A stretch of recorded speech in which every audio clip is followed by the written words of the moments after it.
পৃথিবীর যেই প্রান্ত থেকে যারা দেখছেন সবার জন্য আবারও শুভকামনা। চট্টগ্রাম, সাতকানিয়া, মানিক চৌধুরী দেখছেন, চট্টগ্রাম মিরসরাই থেকে দেখছেন। ওরে বাপরে! চট্টগ্রামের প্রচুর লোক দেখছেন। চট্টগ্রামের মাইজপাড়া থেকে কেউ দেখছেন? দেখছেন না, না? আমাকে অনেকে প্রশ্ন করেন মাইজপাড়া কি? মাইজপাড়া আসতেছি, ওয়েট করেন। দেখা হবে। মাইজপাড়ার বন্ধুরা আমাকে কমেন্ট করবেন। কার, কার বাসায় যাব? দাওয়াত করবেন কিন্তু। ইলিশের বাড়ি চাঁদপুর থেকে দেখছেন। চট্টগ্রাম সন্দ্বীপ থেকে সন্তোষপুর থেকে জয় বাংলা লোক শুনছি। ওরে বাপরে বাপ! বাংলাদেশের জয় বাংলার লোক আছেন ভাই, আপনাকে স্বাগতম। সন্তোষপুর থেকে জয় বাংলার লোক শুনছে নাকি সন্দ্বীপের? ঠিক আছে ভাই, চলে আসবো সন্দ্বীপে জয় বাংলার লোক। জয় বাংলা, জয় বঙ্গবন্ধু। ভালো আছেন তো না? দর্শক চলেন আমরা কিছু গুরুত্বপূর্ণ খবরে যাই। আশা করি যে যেখান থেকে দেখছেন, সৌদি আরব থেকে দেখছেন, নড়াইল থেকে দেখছেন, ওয়েস্ট বেঙ্গল থেকে দেখছেন, ঢাকা থেকে দেখছেন, আসাম গৌরীপুর থেকে দেখছেন, গুড, প্যারিস থেকে দেখছেন, দিনাজপুর থেকে দেখছেন। জি ভাই, যে যেখান থেকে দেখছেন সবার জন্য আমার ভালোবাসা, আর আপনাদের হৃদয় থেকে আমার জন্য ভালোবাসা। প্রথম যে খবরটি দিয়ে শুরু করতে চাই সেটা হলো মার্কিন প্রেসিডেন্ট ডোনাল্ড ট্রাম্প ঘুমনের আগে একটা কথা বলেন, আবার ঘুম থেকে উঠে আরেকটা বলেন। মার্কিন গণমাধ্যমগুলো তার বক্তব্য প্রচার করে আর নিজেরাই হাসে, আল্লাহ কোন বিপদে আছি, এমন এক প্রেসিডেন্ট আমাদের কেন দিস যে দেশের প্রেসিডেন্টকে নিয়ে পুরো পৃথিবীর মানুষ হাসে। অর্থাৎ কমেডি চরিত্রের জন্য এই মুহূর্তে পৃথিবীতে বিখ্যাত হয়ে গেছেন একজন ব্যক্তি, যার নাম ডোনাল্ড ট্রাম্প, নট ট্রাম্প। কি ঘটেছে শোনেন। মিস্টার প্রেসিডেন্ট তিনি বলছেন যে হরমুজ প্রণালী মার্কিন যুক্তরাষ্ট্র তার সকল শক্তি দিয়ে আটকে দিয়েছে। এখানে ঢুকতে হলে, বের হতে হলে আমেরিকার অনুমতি লাগবে। প্রথমে কি বলছেন, হরমুজ প্রণালী আমেরিকার নেভি, আমেরিকার নৌবাহিনী বন্ধ করে দিয়েছে, এখন তার পুরো কন্ট্রোলে। কেউ ঢুকবে না বের হবে সিদ্ধান্ত নেবে আমেরিকা। কে বলছেন? মার্কিন প্রেসিডেন্ট। গতকালকে লাইভে আমি আপনাদের একটা তথ্য দিয়েছিলাম, মনে আছে? যে আমেরিকার ওয়ারশিপ হরমুজ প্রণালীর কাছে আসে আর ইরান ধাবরানি দেয়। কিন্তু আমেরিকার গণমাধ্যম বলেছিল কি, সেই ওয়ারশিপটি হরমুজে ঢুকেছিল, তাই তো? আজকে ইরান একটা কয়েক মিনিটের বা আমি যতটুকু দেখলাম 40-45 সেকেন্ডের একটা ভিডিও রিলিজ করেছে ইরান। সেই ভিডিওতে ইরান প্রমাণ হাজির করেছে কি, ইরানের আইআরজিসি, ইরানের নেভি, ইরানের এয়ারফোর্স, 3টি জায়গা থেকে তারা রেডিওতে কথা বলছেন। রেডিও যেটা কি বলে, ট্রান্সমিটার নাকি বলে, কথা বললে কোথা থেকে কথা বলছেন তার ভয়েস রেকর্ড করা যায়। এবং দেখা যাচ্ছে সেখানে ইরান আমেরিকাকে বলছে কিছু সেকেন্ড পর ইরান আক্রমণ করতে যাচ্ছে। ওরা ওদের ভাষায়, ফার্সি ভাষায়, দ্রুত ওয়ারশিপ তুমি জায়গা চেঞ্জ করো, তোমাকে লাস্ট বারের মতো সতর্ক করা হচ্ছে, তুমি এই অঞ্চল ছেড়ে যাও। আবার 3-4টা ভার্সন আসছে, অর্থাৎ ইরানের যে 4-5টা বা 3-4টা পজিশন থেকে তাকে সতর্ক করা হচ্ছে লাস্ট মোমেন্টে। সেই রেকর্ডটি ইরান প্রচার করছে। এবং দেখা যাচ্ছে কি, যখন ইরান তার সিস্টেমে এই ভয়েস দিয়ে তাদেরকে সতর্ক দিচ্ছে, অর্থাৎ নৌপথে সতর্ক বার্তা দেওয়ার জন্য যে ভয়েসগুলো বা যে রেডিও সিস্টেমগুলো কাজ করে, সেটির রেকর্ড ইরান প্রচার করে দিয়েছে। এবং দেখা যাচ্ছে ইরান যখন বলছে কয়েক সেকেন্ডের মধ্যে তোমার জাহাজে আক্রমণ করা হবে, তুমি দ্রুত এলাকা থেকে পালাও, এট এ টাইম ইরান দেখাচ্ছে ইরানের এই থ্রেট পেয়ে আমেরিকার ওয়ারশিপ হরমুজ থেকে বাপের নাম, দাদার নাম, চৌদ্দগুশি নাম বলে পালাচ্ছে, মানে সেই জোরে পালাচ্ছে। একদম সরাসরি ভিডিও এবং অডিও রিলিজ করে দিয়েছে ইরান। বলছে তোমাকে লাস্ট ওয়ার্নিং দিচ্ছি, হরমুজ থেকে পালাও, তোমাকে লাস্ট ওয়ার্নিং দিচ্ছি, মার্কিন ইউএস ওয়ারশিপ, তোমাকে লাস্ট ওয়ার্নিং দিচ্ছি, তুমি হরমুজ থেকে পালাও। ইরান বলছে ফার্সিতে, আর আমেরিকা বাপের নাম বলতে বলতে দে দৌড়, উঠে পড়ে দৌড় তার ওয়ারশিপ। একদম রেডিও ভয়েস আর ইরানের আমেরিকার ওয়ারশিপের পালানোর দৃশ্য এট এ টাইম রেকর্ড দেখিয়ে দিয়েছে ইরান তার মাধ্যমে, গণমাধ্যমে। তাহলে কি প্রমাণ হলো? মিস্টার প্রেসিডেন্ট ডোনাল্ড ট্রাম্প যে কথাটা বলছেন পুরো মিথ্যে ছিল। কালকেরটাও মিথ্যা, আজকেরটাও মিথ্যা। প্রশ্ন হলো, ডোনাল্ড ট্রাম্প বলছেন যে তিনি হরমুজ প্রণালী ব্লক করে দিয়েছেন, বন্ধ করে দিয়েছেন, তার কন্ট্রোলে আছে। তাহলে ইরানের দোষ ছিল কি? ইরান তো বন্ধ করে দিয়েছে, এখন তো তিনি খুলতে আসবেন, তিনি আবার বন্ধ করতে আসছেন কেন? ট্রাম্প যদি এই কমেডি ভালোবাসেন, আমার মনে হয় তার সাথে কি বলবো, ইউক্রেনের ভ্লাদিমির জেলেনস্কি তাকেও যোগ দিতে পারেন। তিনি ইউক্রেনের টিভিতে কমেডি শো করতেন, এখন তিনি সেই দেশটির রাষ্ট্রপ্রধান। দর্শক, আসলে গেমটা কোথায়? ওমান, পাকিস্তান, আরো যারা যারা যুদ্ধ মধ্যস্থতা অর্থাৎ যুদ্ধবিরতির পর শান্তি আলোচনার মূল মডারেটর ছিল, আলোচনার কেন্দ্রে ছিল, তাদের অনেকের অভিযোগ এখন উঠে আসছে বিভিন্নভাবে। ওমান বলছে, যখন আমেরিকা এবং ইরানের মধ্যে আলোচনা চলছিল যুদ্ধের আগে, আমেরিকা এই যুদ্ধ এড়াবার জন্য ইরানের সাথে কিন্তু কথা বলেছে। তাদের বক্তব্যে মনে হয়েছে যে আমেরিকা যুদ্ধটা আসলে চায় না, ইরানও যুদ্ধটা চায় না। তাহলে যুদ্ধটা লাগলো কি করে? অর্থাৎ আমেরিকা ইরানের সাথে আলোচনার টেবিল থেকে যখন হাসি মুখে কফি খেয়ে বিদায় নেয়, তখন একটি ফোন আসে ইসরায়েলের prime minister mister Netanyahu, Benjamin নেতানিয়াহুর। তিনি বলে দেন, মিস্টার প্রেসিডেন্ট ট্রাম্প, এই যুদ্ধ আমাদের করতেই হবে, এটি আমাদের জীবনের সর্বশেষ সুযোগ। আমাকে মোসাদ সকল তথ্য দিয়েছে। কি দিয়েছে? এই যুদ্ধ আমরা 2 থেকে 6 দিনের মধ্যে শেষ করে ফেলবো, এবং আমরা ইরানের রেজিম চেঞ্জের জন্য ইরানের যিনি সর্বোচ্চ প্রধান আয়াতুল্লাহ আলী খামিনি এবং তার ক্যাবিনেট এবং আইআরজিসির শীর্ষ কমান্ডারদেরকে এক টার্গেটে একদিনে মেরে দিতে পারবো। মোসাদ আমাকে এই তথ্য দিয়েছে যে তাদের কন্ট্রোলে এবং তাদের অবস্থান তারা নির্ণয় করেছে। আপনি এখান থেকে সরবেন না। ইরানের সাথে আলোচনার মধ্যেই চলেন আমরা একটা অ্যাটাক করে বসি। Mister president mister Donald Trump নেতানিয়াহুর এই বক্তব্যে রাজি হয়ে গেলেন। যিনি যুদ্ধ করবেন না, ইরানের সাথে আলোচনার টেবিলে তার বাহিনী ছিল উইটকফ, তারপর জরার্ড কুশনার, তারপর কি বলে আরো যারা যারা তার সাথে আলোচনায় ছিলেন, মার্কো রুবিও। এরা অবাক হয়ে গেলেন যে ট্রাম্প আসলে সিদ্ধান্তটা কি নিলেন তার রাষ্ট্রের ক্যাবিনেট, সেনেট, কংগ্রেস কারোর সাথে না, কিংবা তার জেনারেলদের সাথে আলোচনা করেও না। ইসরায়েল বলেছে তাই। আমি ইংল্যান্ডে থাকা অবস্থায় কিছু বই পড়ার সুযোগ পেয়েছিলাম। মাঝে মাঝে লাইব্রেরিতে বসে, ওদের কাছে বিশাল বিশাল লাইব্রেরি, ভাই এইসব দেশে গেলে মাথা নষ্ট হয়ে যাবে, এত বই, বিশাল বিশাল লাইব্রেরি, ওখানে উঠতে ইচ্ছে করে না। তো পড়তে গিয়ে আমার কিছু বই আমার নজরে পড়েছিল। আমার কিছু প্রিয় ব্যক্তি আছে, আমি যাদের সহযোগিতা চাই মাঝে মাঝে। সবাই মুসলিম, বিষয়টা এরকম না। ইংল্যান্ডে আমি একজন ব্রিটিশ ভদ্রলোককে পেয়েছি। তিনি আমাকে অবসর সময় আমরা কফি টফি খেতে বসলে কিছু হিস্ট্রি নিয়ে কথা বলতেন। তো বলতেন যে পশ্চিমা দুনিয়া, এই যে যত বড় শক্তিশালী দেশগুলো দেখো, আমেরিকা, ব্রিটেন, যাদের সূর্য অস্তমিত হতো না, এক জায়গা থেকে সূর্য উঠলো আরেক জায়গা থেকে সূর্য ডুবতো, কিন্তু পৃথিবীতে ব্রিটিশদের এত বড় সাম্রাজ্য ছিল, ফ্রান্স কলোনি ছিল, যত বড় বড় দেখছো, আজকে তারা একটি রাষ্ট্রের তালুবন্দী হয়ে গেছে, তারা চালায়। একটা সময় ব্রিটিশরা ইসরায়েল রাষ্ট্র তৈরি করেছে, আজকে ইসরায়েল ব্রিটিশকে চালায়, আজকে এই আমেরিকানদের এই দেশটি চালায়। তিনি বলছেন আমেরিকাতে আগামী 100 বছর না, আগামী 200 বছর না, আগামী 500 বছর পর কে প্রধানমন্ত্রী হতে পারে, প্রেসিডেন্ট হতে পারে, সেনা প্রধান হতে পারে, এগুলো কন্ট্রোল করে ওই একটি দেশ। এখন প্রশ্ন করবেন, এটা কেমন কথা? 500 বছর পরে কারো কি 500 বছর পাবে? না।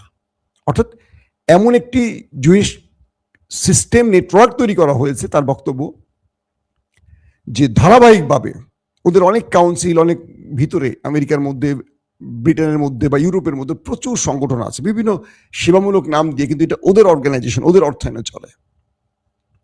তো বলতেছে যে আমেরিকার কোন বিশ্ববিদ্যালয়ের কোন মেধাবী ছেলেটা, একদম ইউনিভার্সিটির যে টপ র্যাঙ্কিং ইউনিভার্সিটিগুলোর এই মেধাবী ছেলেগুলোকে ওরা টার্গেট করে রাখে।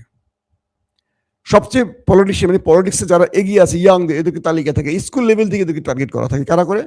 ওদেরই, মানে ওই নেতা কাকুর দেশটির লোক, ইহুদিদের বিভিন্ন এজেন্টরা। এরা একটা রুটিন মাফিক কাজ করে। এরপর উনি মরে গেলে ওনার রুটিনে আরেকজন আসে। তো এমন একটি সিন্ডিকেট তৈরি হয়েছে আমেরিকা, ধরেন আগামী 500 বছরের প্ল্যান সাজানো আছে। তো 500 বছর তো কেউ বাঁচবে না, 100 বছর পরে যে মরে যাবে, তারপরে আরেকজন আসবে, একদম রুটিন মাফিক একজন পরে একজন আসবে। তো ইসরায়েলের স্বার্থের বাইরে এই পৃথিবীর, মানে ওয়ার্ল্ডের, পশ্চিমা দুনিয়ার কেউ এখন আসলে কেউ কল্পনাই করতে পারে না। ধরেন দুজন ব্যক্তির নাম বলি। মার্কিন ইতিহাসে আপনারা তো John F Kennedy, Robert F কেনেডির নাম শুনেছেন, দুই ভাই।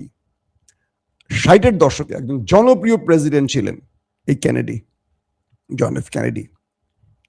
কি হয়েছিল তার ভাগ্যে? তিনি ছিলেন ইসরায়েলের নিউক্লিয়ার বোমা তৈরির বিরোধী। এটা হয়তো আপনারা অনেকে জানেন, অনেকে জানেন না। তার আরেক ভাই ছিলেন রবার্ট এফ কেনেডি। ইসরায়েল আমেরিকাতে যে গোপনে রাজনীতি করছে, গোপনে বিভিন্ন সংগঠন চালাতো, এটার বিরোধী ছিলেন তিনি। দুজনই ভাই, একজন প্রেসিডেন্ট, একজন আইন বিভাগে কাজ করতেন রাষ্ট্রের গুরুত্বপূর্ণ পদে। যখন 60-70 দশকের মাঝামাঝি, আপনাদের ইসরায়েলের বেন গরিয়ান বিমানবন্দরের নাম জানেন তো? বেন গরিয়ান কার নামে? ইসরায়েলের প্রধানমন্ত্রীর নামে। তিনি তখন প্রধানমন্ত্রী। তার সময়টিতে ডিমোনা নামের যে পারমাণবিক কেন্দ্রের কথা বলি না আমাদের খবরে, সেখানে বিদ্যুৎ প্ল্যান্টের নামে ওরা একটা প্ল্যান্ট তৈরি করছে। ওরা বলছে আমরা পারমাণবিক দিয়ে পারমাণবিক বিদ্যুৎ কেন্দ্র বানাবো, ঠিক ইরান যেটা করছিল। এভাবে ওরা একটা নিউক্লিয়ার বোমা বানানোর জায়গা করছে আমেরিকাকে ফাঁকি দিয়ে। তো মিস্টার জন এফ কেনেডি তার কাছে তার সিকিউরিটি প্রধান জানিয়েছেন যে ইসরায়েল আর ইন্ডিয়া নিউক্লিয়ার বানাচ্ছে। এটা তিনি ঘোর বিরোধী ছিলেন। এটার বিরুদ্ধে তিনি বারবার ইসরায়েলকে চিঠি পাঠিয়েছেন, এমন করে ইসরায়েলকে সাহায্য করা টার্গেট করেছেন, বিভিন্নভাবে তিনি ব্যবস্থা নিয়েছেন। এরপর বেন গরিয়ান পদত্যাগ করলেন, নতুন রাষ্ট্রপ্রধান প্রধানমন্ত্রী আসলে ইসরায়েলে। একটা সময় দেখা গেল ডালাসে জন এফ কেনেডিকে তার স্ত্রীর সামনেই প্রকাশ্যে গুলি করে মেরে দেয়া হয়েছে। কারণ মার্কিন ইতিহাসে তিনি সবচেয়ে বেশি চাপে রাখতো ওই দেশটিকে নিউক্লিয়ার তৈরি করতে দেবেন, এবং তিনি বলতেন যে অধিকৃত অঞ্চল ফিলিস্তিনিদের জন্য ইসরায়েল যেন জুলুমকারী না হয়, এটাকে তিনি চেষ্টা করতেন কন্ট্রোলে রাখার। মজার ব্যাপার, তার 5-6 বছর পর মেবি তার ভাই, যিনি ইসরায়েলকে আমেরিকার মধ্যে রাজনীতি করা, গোপন সংগঠন চালানো, বিভিন্ন নেটওয়ার্ক চালানো, এজেন্ট চালানোর কাজগুলিতে বাধা সৃষ্টি করেছিলেন বিভিন্নভাবে, তিনি যখন আবার নির্বাচনে দাঁড়ালেন, ঠিক তার ভাইয়ের মতো মার্কিন প্রেসিডেন্ট হওয়ার দৌড়ে ছিলেন। বিভিন্ন জায়গায় তিনি নির্বাচনের প্রাথমিক ভোটে এগিয়েছিলেন। এই নির্বাচনী ওয়ার্কের মধ্যে তাকে প্রকাশ্যে মেরে দেয়া হলো। 2 কেনেডি, 2 ভাই মারা গেল। এখন আপনারা বলেন যে তাকে আসলে মেরেছে কারা? এই দুজন ব্যক্তি কিন্তু একটি দেশের বিরোধী ছিল তাদের এই কর্মকাণ্ডের। এরপর থেকে পুরো আমেরিকা যত বড় পরাশক্তি হোক, তাদের চাবি বা তাদের মূল প্রাণ কেন্দ্র চলে যায় একটি দেশের হাতে। দেখেন, বারাক হোসেন ওবামা মুসলিম নাম না? ফ্যামিলিতে তার বাবা বোধহয় মুসলিম ছিলেন বা দাদি মুসলিম ছিলেন। তিনি অনেক কথা বলেছিলেন, ক্ষমতায় এসছেন। কি হয়েছে? তিনি ইসরায়েলের স্বার্থের বিরুদ্ধে এক পা এগুতে পেরেছেন। তারপরে দেখেন, বিল ক্লিন্টন থেকে শুরু করেন, বারাক হোসেন ওবামা থেকে শুরু করেন, জো বাইডেন থেকে শুরু করেন, ডোনাল্ড ট্রাম্প থেকে শুরু করেন, মার্কিন ইতিহাসে কোনো প্রেসিডেন্ট কখনো ওই দেশটির বিরুদ্ধে যেতে পারে না। আজকে ইরানের সাথে যে লড়াইটা চলছে, পুরো লড়াইটা ওই একটি দেশ করাচ্ছে। আমি বলছি এগুলো মার্কিন পলিটিশিয়ানরা, মার্কিন কংগ্রেসম্যানরা, সিনেটর এখন বলতে শুরু করেছে, মার্কিন জেনারেলরা বলছেন ট্রাম্পের শাসনামলের এই যে সপ্তাহখানিক আগে বা 10-20 দিন আগে তিনি অবসরে গেলেন, কাউন্টার টেরোরিজম গ্রুপের যিনি প্রধান, তিনি পদত্যাগ করে বলছেন এই যুদ্ধ আমাদের না, এটা ইসরায়েলের যুদ্ধ। কিন্তু হাস্যকর বা রহস্যজনক বা অলৌকিকভাবে বলবো, আমেরিকানরা যতটাই তাদের অপছন্দ করে, কিন্তু আমেরিকার পুরো সিস্টেমটা তাদের দখলে চলে গেছে। প্রেসিডেন্ট বলেন, সেনাপ্রধান বলেন, গোয়েন্দা প্রধান বলেন, সব ওই একটি দেশ কন্ট্রোল করে। ট্রাম্প নেতানিয়াহুকে বলেছে লেবাননে হিট না করতে, সে তোয়াক্কা করেনি, সে হিট করেছে। একটা পুচকে দেশ, মাত্র 1 কোটি বা তার কিছু বেশি লোক। পাকিস্তান 2টা পারমাণবিক মামলার কিছু খুঁজে পাওয়া যাবে না ওই দেশটার। বিশাল আমেরিকা তাকে ভয় পায়।